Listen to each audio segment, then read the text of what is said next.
Je dois m'adresser aux tarifs du président Trump, les tarifs que M. Trump a appliqués et partiellement retirés hier ont sémé le chaos dans nos deux économies. Mon message pour le président Trump, c'est qu'il faut qu'on arrête le chaos économique. Il faut arrêter d'attaquer les travailleurs américains et canadiens avec des tarifs non justifiés. Mon message pour le président Trump, c'est d'arrêter de nuire à votre propre économie. Les tarifs appliqués pour juste une journée a coûté $1 billion dans les marchés de la bourse. Ça fait mal à l'économie américaine et le chaos de chaque mois doit arrêter pour le bien des travailleurs des deux côtés de la frontière. Nous, les Canadiens, nous allons défendre notre pays. Nous allons mettre le Canada d'abord. Nous allons riposter chaque fois que le président Trump nous attaque. Nous allons défendre nos travailleurs et nos citoyens et nous allons devenir plus souverains et indépendants des États-Unis. Mais ça fait 100 jours depuis les premières menaces de Donald Trump contre notre économie. Et qu'ont fait les libéraux pour nous rendre maîtres chez nous, pour nous rendre moins dépendants des Américains? La réponse? Rien. Les premières menaces étaient le 26 novembre de l'année dernière. 6 jours plus tard, Mark Carney a annoncé à ses actionnaires qu'il allait déménager le siège social de son entreprise à New York, ville natale de Donald Trump. Peine 10 minutes du Trump Tower à New York. M. Carney a abandonné les Canadiens et vendu les travailleurs de notre pays en donnant le siège social de son entreprise à Donald Trump.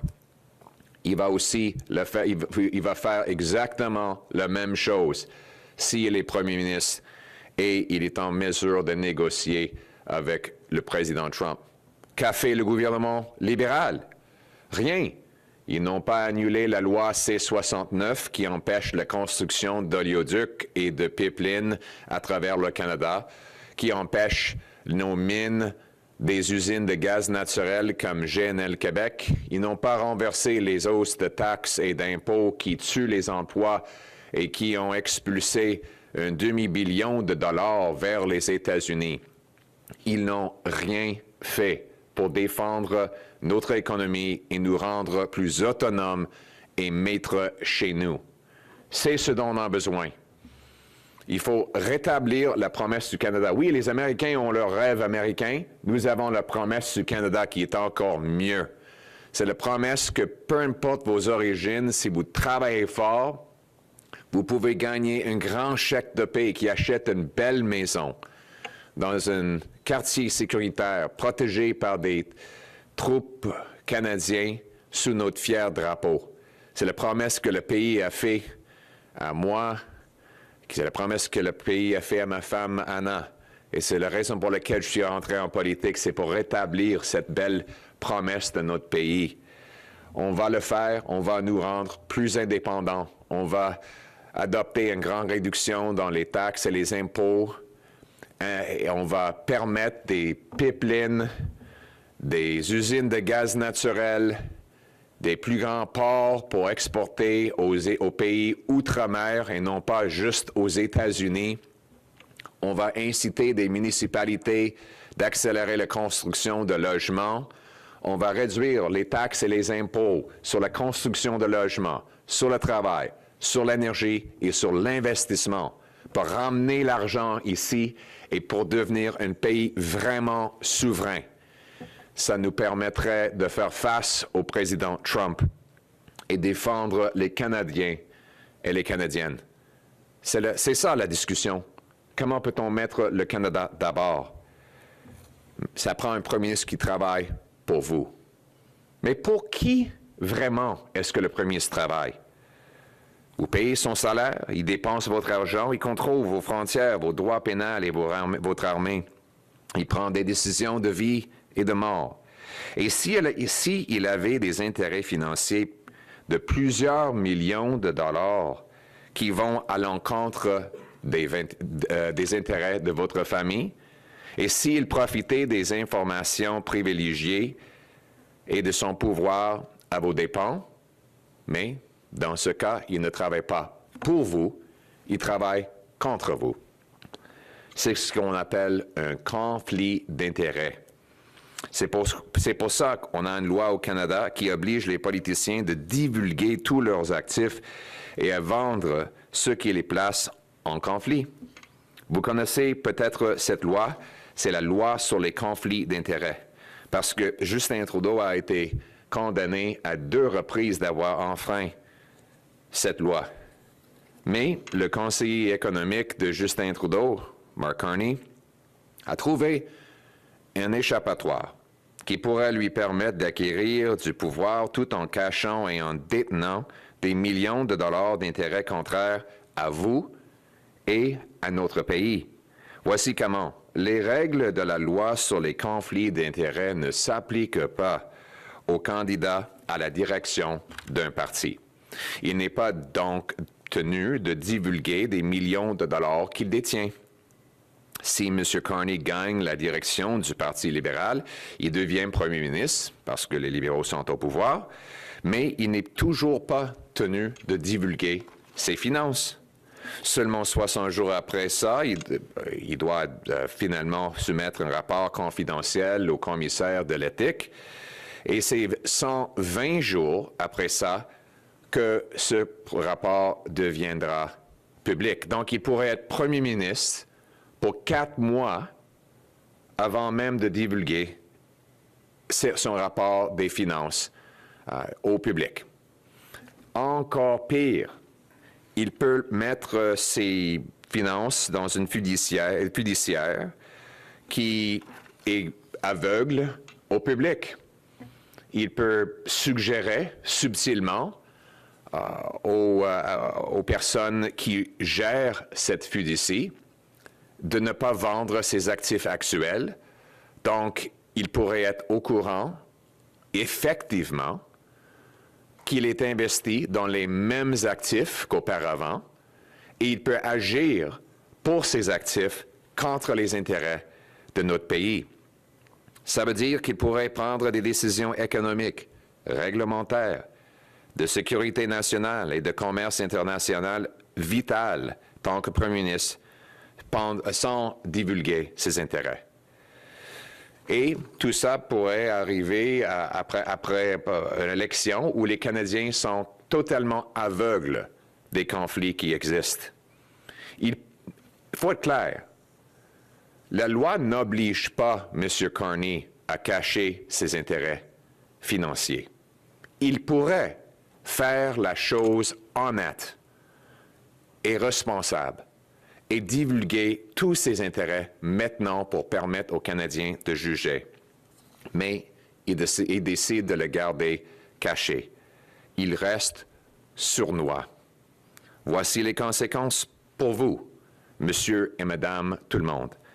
Comment est-ce que M. Carney peut négocier avec le président Trump s'il détient toujours des actifs dans une entreprise dont le siège social est aux États-Unis? M. Carney a déjà vendu le Canada et déplacé le siège social de Brookfield à New York 6 jours seulement après que Trump a menacé d'imposer des tarifs douaniers pour supprimer les emplois au Canada. Imaginez, M. Trump, il va avoir un briefing de ses adjoints qui dit « Hey, vous êtes en train de négocier avec Mark Carney. Voici tous ces actifs aux États-Unis que vous pouvez influencer avec des réglementations, des taxes, des achats gouvernementaux et d'autres choses. Vous pouvez utiliser ça, M. Trump, contre M. Carney pour avoir des gains contre le Canada. Ça, c'est une vraie menace aux intérêts du Canada.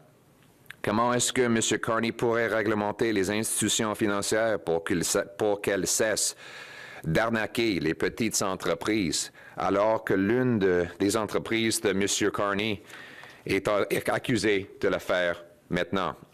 Comment M. Carney peut-il protéger les emplois avec des bonnes politiques pour les travailleurs, en même temps que l'une de ces corporations est en train de licencier actuellement 1000 travailleurs pour payer ses actionnaires? C'est pour ça que j'annonce aujourd'hui que les conservateurs de gros bon sens vont faire le ménage. On va faire des modifications à la loi sur les conflits d'intérêts. Selon les modifications proposées aujourd'hui, tout candidat à la direction d'un parti politique fédéral enregistré va devoir divulguer tous ses actifs au commissaire à l'éthique dans les 30 jours et ces informations seront publiques dans les 60 jours. On va exiger également que les premiers ministres et les ministres vendent tous les actifs qui causent des conflits d'intérêts dans les 30 jours suivant leur entrée en fonction. Avec ces changements, vous allez reprendre le contrôle de votre gouvernement. On va empêcher nos dirigeants de trahir la population pour leur profit personnel. Et on va empêcher les forces corrompues, immorales, élitistes et mondialistes de manipuler ceux qui sont au pouvoir. Nos dirigeants doivent mettre le Canada d'abord. C'est comme ça qu'on va ramener la promesse du Canada, que peu importe vos origines, si vous travaillez fort, vous pouvez avoir une belle vie, dans une belle maison, dans un quartier sécuritaire, protégé par nos braves soldats sous notre fier drapeau. C'est ça notre raison d'être. C'est ce qu'on va faire. Donc, mettons le Canada d'abord. Thank you very much, everyone. Before getting into my announcement about bringing home accountability, allow me to address the unjustified tariffs that the President has now partially backed down from. My message to the President is this: knock it off. Stop the chaos. You are hurting your workers, your consumers, and most immediately, destroying trillions of dollars of wealth on your own stock market. You're attacking a cherished friend of the United States, and you are strengthening America's enemies by going after America's friends. Stop tariffing our country, and stop the monthly melodrama that is hurting our economies on both sides of the border. If you want American workers to have bigger paychecks and lower prices, then let's do more trade, not less. But if you choose otherwise, we will retaliate, we will fight back, and we will defend ourselves because we will always put Canada first. Putting Canada first means that we can't rely on President Trump or the Americans anymore. We can't live with these dramas every 30 days. We need to take back control of our economy and bring home our jobs, business, and economic sovereignty. And what have the Liberals done to achieve that since President Trump first threatened the tariffs on November 26th of last year? It's been 100 days. They have not repealed the No Pipelines Law, C-69, that effectively forces us to sell all our energy to the Americans. They have not approved a single new LNG plant, mine, or pipeline. They have not removed any of the tax increases that have driven $500 billion of our investment south of the border. They have not passed a single law to make us more self-reliant. Why? Because they closed Parliament. Liberals put themselves first instead of putting Canada first. What I got into politics for was to bring home the Canadian promise. You know, we are all aware of the famous American dream. We have something better in Canada. It's the Canadian promise that anyone from anywhere can achieve anything, that hard work gets you a great life and a beautiful home on a safe street, protected by solid borders and brave troops under a proud flag. That promise has been broken after 9 years of the Carney-Trudeau Liberals, who've doubled housing costs, doubled the national debt, doubled food bank lineups, and doubled gun crime. We're going to bring home that promise. We're going to bring home that promise by repealing C-69 to grant permission for pipelines, mines, LNG plants that will get our products to other non-American overseas markets, by passing a bold, beautiful, patriotic, bring-it-home tax cut on work, investment, energy, home building, and making stuff in Canada. We'll knock down interprovincial trade barriers, and we'll unleash the production of our resources here in Canada for our benefit. Speaking of benefit, you have to ask yourself, for whose benefit is the Prime Minister of Canada, any Prime Minister of Canada, actually working? Who does the Prime Minister work for? You pay his salary, he spends your money. He controls your borders, criminal laws, and military. He negotiates trade agreements with foreign countries that can help or hurt your family. He makes life or death decisions. Now, what if he has millions of dollars of financial interests that are opposite your interests? What if he's profiting off insider knowledge and power at your expense? What if his interests lie with foreign hostile governments that can undermine our country? Then he is not working for you, he's working against you. That's why we have a law in Canada that requires politicians disclose all their assets and sell off any that put them in a conflict. You might be familiar with this law. It's called the Conflict of Interest and Ethics Law, because Justin Trudeau has been convicted twice of breaking that law. That's why we call Justin Trudeau a man of conviction. He keeps getting convicted. But now Trudeau's advisor, Mark Carney, has found a sneaky loophole, one that could allow him to gain power while hiding and holding millions of dollars in interests that go against you and your country. Here's how. Conflict of interest rules do not apply to leadership candidates. Mr. Carney could win the Liberal leadership and become Prime Minister without revealing to Canadians his massive multi-million-dollar foreign holdings. And he isn't even required at the point of becoming Prime Minister to reveal these holdings. He has 60 days to share the information with the Ethics Commissioner, and then another 60 days for a total of 120 before some of that information goes public. Worse, he can simply put the existing holdings in what is called a blind trust, while his trustee keeps him invested in all of the same things. So he could go on and govern for years, quietly and subtly knowing what investments he has and making decisions that profit himself at the expense of the Canadian people. He could affect vital regulatory decisions, national security, international trade, all to his own benefit, all against the benefit of the Canadian people. Now, if you question whether he's willing to do that, keep in mind that Mark Carney's first decision after Donald Trump first threatened tariffs against Canada was to move his headquarters to the United States, sending Canadian jobs to America.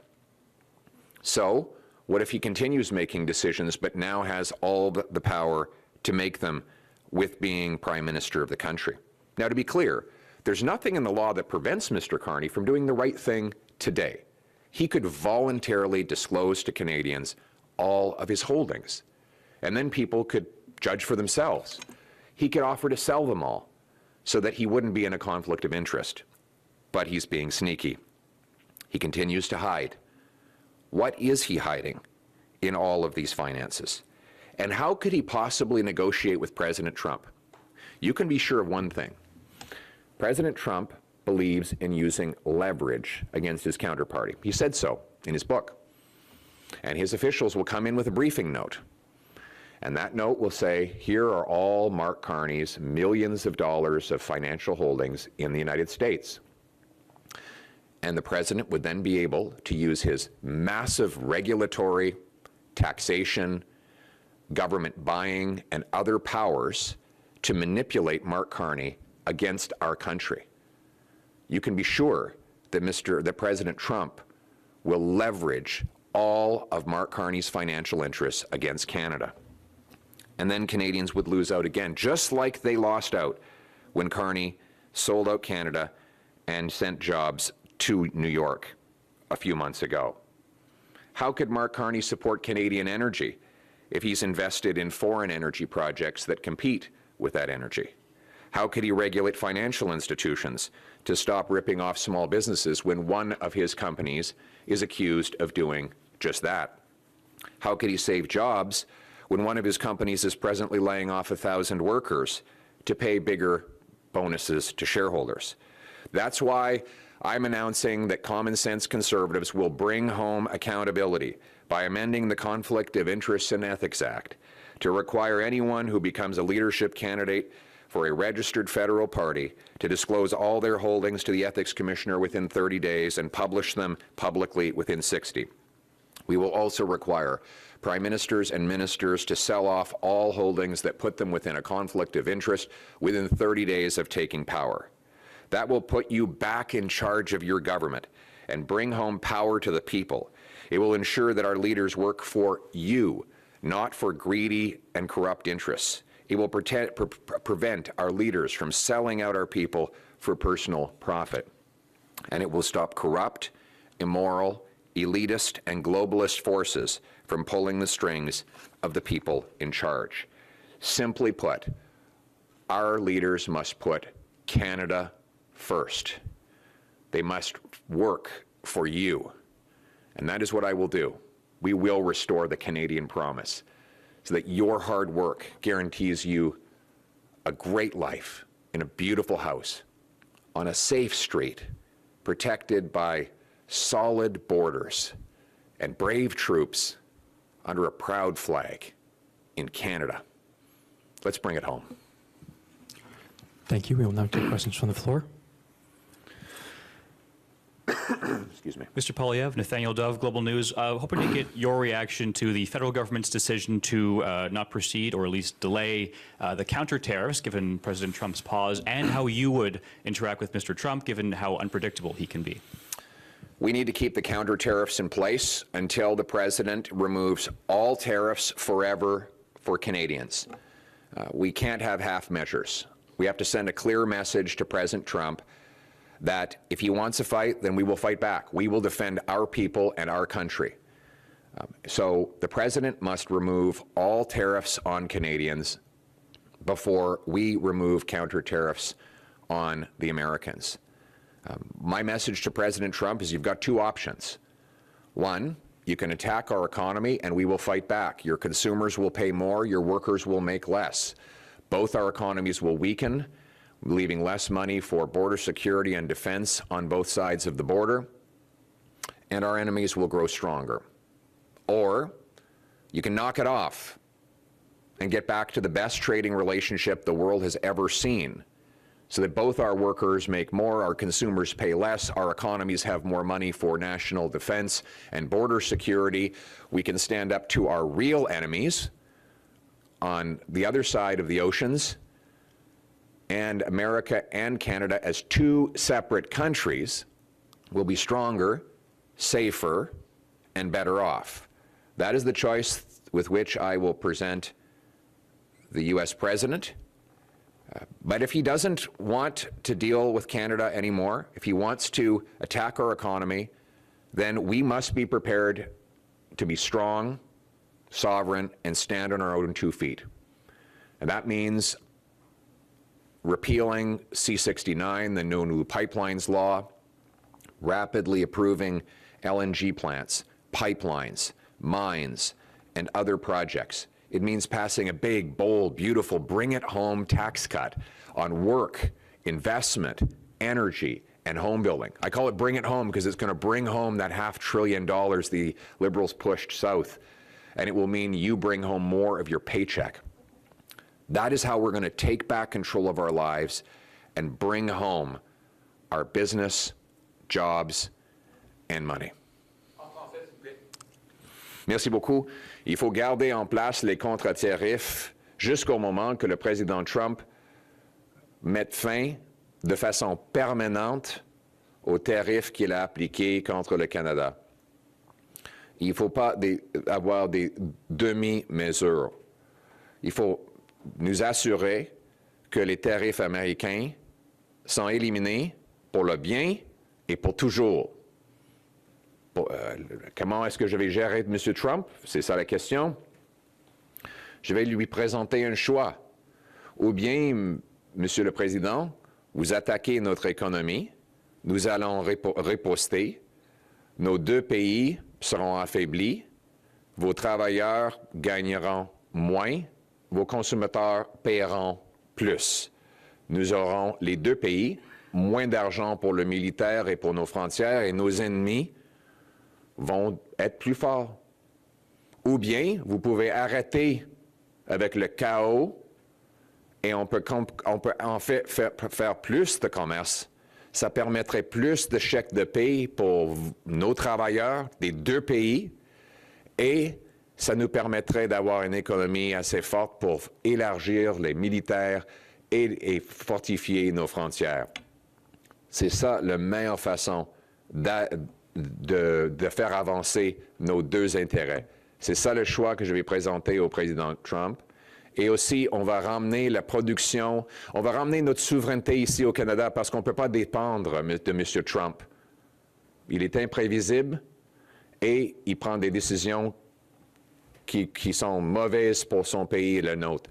Donc, il nous faut ramener la souveraineté économique ici au Canada en annulant la loi C-69 pour bâtir des pipelines, des mines, des centrales de gaz, de liquéfaction de gaz comme GNL Québec. Il faut couper les taxes et les impôts pour ramener le demi-billion de dollars que les libéraux ont expulsé vers les États-Unis. Ça nous permettrait non seulement d'être plus souverains et maîtres chez nous, mais aussi de ramener la promesse du Canada. Merci. Thank you. Next question.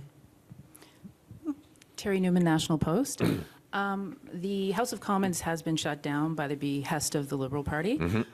Do we even have a sense at this point what kind of negotiations are even being made in Washington? How hard we are negotiating to stop these tariffs?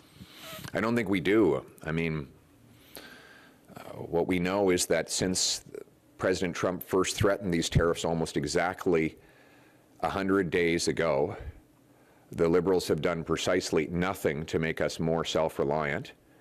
They continue to make us weak.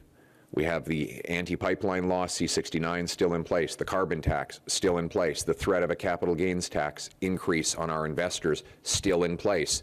Not one tax has been cut, not one regulation has been removed, not one step has been taken to give permission to our incredible businesses and workers to build things in this country. And so we are in a position of weakness, not only after 100 days of the Carney-Trudeau Liberals, but after 10 years of the Carney-Trudeau Liberals. And now they want us to give them a fourth term. After 3 terms in office and 10 years of making Canada weak, the Carney-Trudeau Liberals want us to give them a fourth kick at the can. Sorry, 3 strikes and you are out. We need someone else to hit the ball, and we need to take back control of our economic destiny. That's what common sense conservatives will do when we bring it home. Thank you. Next question. Prochaine question. Bonjour, Jérémy Bergeron de RDI, Radio-Canada. Vous faites une sortie ce matin pour attaquer Mark Carney pendant que tout le monde parle de Donald Trump. Pourquoi est-ce que vous pensez que c'est plus important? Mais je me suis adressé à Donald Trump. C'était le premier... Avez-vous été là quand j'ai commencé mes commentaires ce matin? Oui, je me suis adressé aux menaces injustifiables de Donald Trump. Mais on peut aussi... Les libéraux veulent que nous oublions. Ils veulent que nous oublions qu'ils ont doublé le coût de logement, doublé les files d'attente chez les banques alimentaires, doublé notre dette nationale et qu'ils nous ont affaiblis face aux Américains en attaquant nos entreprises et en bloquant les projets de ressources naturelles. On ne peut pas oublier ça parce que ça avantagerait juste les Américains. Aussi, dans 4 jours, M. Carney sera en mesure de négocier avec les Américains en même temps qu'il a des intérêts financiers aux États-Unis. Il faut que ces intérêts soient publiés pour que les Canadiens puissent être rassurés qu'il ne va pas vendre les Canadiens à Donald Trump, comme il a déjà fait en déménageant son siège social à New York. Il faut que nous ayons un premier ministre qui va mettre le Canada d'abord. Maintenant, plus que jamais, c'est important de savoir que le premier ministre du Canada travaille pour le peuple canadien au lieu de pour ses profits personnels. C'est pour ça qu'il faut faire le ménage et mettre le Canada d'abord. Thank you. Next question. I think you want to Do you want? Yes, please. I'll do it quickly in English, and then we'll go to the next question. Thank you for your question. I think you might have heard I opened my remarks addressing the unjustified threats of President Trump. But within 4 days, we will have a new prime minister who will be negotiating with President Trump. And that incoming prime minister refuses to tell Canadians where his millions of dollars are invested and therefore where his real interests lie. Imagine Donald Trump leveraging Mark Carney's multi-million-dollar investments in the United States against Canada's interests. How is it possible for Mark Carney to stand up for Canadian jobs when he's already moved jobs from our country to New York? How is it possible for him to support Canadian pipelines that might compete with his foreign energy investments? How is it possible for him to support Canadian energy independence when he has already invested millions of dollars in American coal? The answer is it's not possible. His financial interests run against our national interest and put us in an incredibly weak position in confronting President Trump. And make no mistake, the U.S. president will take advantage of that weakness. I should also add that Liberals want to use this crisis to make you forget. To make you forget they've been in power for 10 years and 3 terms, that they are seeking a 4th term in office. And they want you to forget that they are the ones that doubled housing costs, doubled food bank lineups, doubled our national debt, drove $500 billion from Canada to the U.S., and made us weak in the face of our American counterparts. What we need is a prime minister who will bring home our jobs and money and put Canada first, and that is what I will do. Thank you. Next question. Bonjour, Monsieur Poilièvre, Alexandra pour Rebel News. Si c'est possible de répondre à la question en français et en anglais. I was wondering, should the police investigate the fact that Mark Carney was given a confidential briefing by Melanie Joly about the looming U.S. tariff, and why, in your opinion, why Mark Carney is avoiding to speak with media? I think we should look into these things. We should also find out. Mr. Carney has become very well known for using his political power to become more and more wealthy. He, within days of becoming an advisor to Justin Trudeau, actually after he became an advisor to Justin Trudeau, suddenly Brookfield, his company, was in the running to help in a multi-million-dollar government pension incentive. He used his political influence to try and get governments to subsidize heat pumps from which he could profit. And he's been advising Justin Trudeau for 5 years on the economy, all while he's been moving money and jobs out of our country. Why is it that no one is looking into the conflicts of interest he has already had? Is he really helping the interests of Canada when he talks to the Trudeau ministers about trade with the U.S. at the same time as he moves his headquarters to New York City? I think we need investigations into all of this. And the reason he doesn't want to answer questions from the media is because he gets caught in lies. Remember, he did a post-debate interview, and he said to all of you that he had left Brookfield when the board had made the formal decision to move the Brookfield's headquarters to New York. Well, not only was that false, the board made the formal decision when he was the chair of the board in the room holding the gavel. Something obviously would not have forgotten it only happened a few months ago. So every time Mark Carney stands in front of the media, he gets caught in a lie, a fib, and a cover-up. He's very sneaky, and he's sneaking around the country, dodging all of your questions. You have to ask your question, you have to ask yourself the question, what is Mark Carney hiding? En français. Merci beaucoup de votre question. Oui, M. Carney est en mesure de profiter de son influence politique. C'est ce qu'il fait depuis des années. Et quelqu'un devrait en faire enquête. Il s'est opposé aux pipelines au Canada en même temps que son entreprise investit dans le charbon aux États-Unis et les pipelines au Moyen-Orient. Il a supporté une taxe carbone au Canada en même temps qu'il investit dans les fossiles, de l'énergie fossile aux États-Unis. Il n'a pas divulgué ses investissements en même temps qu'il donne des conseils que les libéraux acceptent sur le commerce international. Il devrait divulguer tous ses intérêts et devrait partager l'information avec les Canadiens pour être jugé pour vrai. Et pourquoi est-ce qu'il se cache des médias? Parce que chaque fois qu'il fait des entrevues, on l'attrape dans des mensonges et des autres scandales. Il dit les faussetés et il se montre comme quelqu'un de très sournois. Donc, vous devriez poser la question, de quoi M. Carney se cache-t-il? Pourquoi ne veut-il pas faire des entrevues avec vous autres? Thank you. This will be the final question. Hi, good morning, Barbara with iPolitics. So since the leadership kingpin started, Carney has been critical of Trudeau.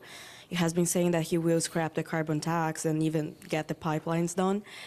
This is not that different from what you have been proposing. So are you concerned that Canadians will turn away from your party if given the chance to support a Liberal Party that has moved closer to your views in some of these issues? Well, first of all, you have to ask if you can believe anything he says. Mr. Carney not only advised Justin Trudeau, he was his economic advisor for 5 years, during which time Trudeau killed pipelines and raised carbon taxes. Mr. Carney publicly testified against pipeline construction at the Industry Committee. The other day, he put out a policy paper on getting things built that doesn't mention pipelines once. He said he's for pipelines when he was in British Columbia speaking English, and then he said he would let provinces veto them when he went to Quebec and was speaking French. On the carbon tax, he's on the record saying that not only he favors the carbon tax, but he thinks it should be higher. And what he's going to do is something very sneaky. This is going to be fun to watch. He's going to temporarily hide the carbon tax for the election. So the gas prices will drop for 35 days. And then if, God forbid, he wins, he will bring back a much bigger carbon tax with no rebate. He's already said that this tax would apply on things like steel. Well, use steel for everything. I wouldn't be surprised if this room could not stand up without steel supporting beams. Your vehicles that you got here for are steel. There's steel everywhere. Can you imagine the jobs we would lose if carbon tax Carney comes in and brings in a massive new tax increase on steel? He's admitted this tax will raise the price of automobiles. So that's the choice we have in the election. Mark Carney has been wrong about everything. He likes to talk about his experience. His experience is being wrong. He was wrong about the carbon tax. He was wrong about pipelines. He was wrong to advise Trudeau for money printing inflation over the last 5 years. He's been wrong in the past, and he's wrong for our future. Thank you. That concludes today's press. Thank you very much.